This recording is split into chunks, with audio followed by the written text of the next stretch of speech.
digunakan di Pahala Futsal, Jalan Bypass sebelah barat pom bensin Arjawinangun.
Pahala Futsal di Arjawinangun dengan nama owner Bos Aheng dan Bos Ahoy.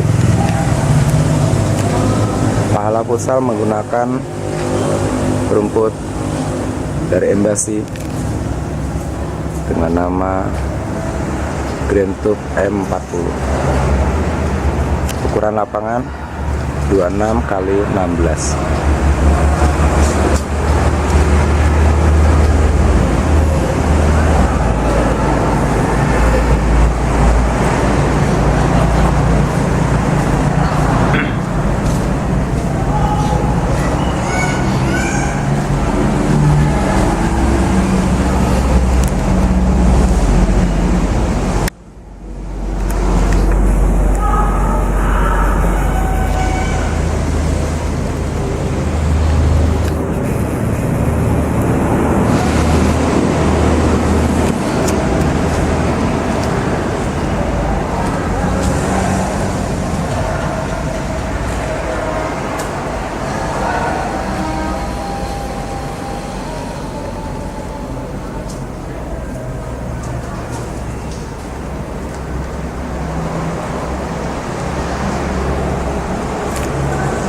Saat ini menggunakan lampu dengan ukuran 65 watt sebanyak 25 buah.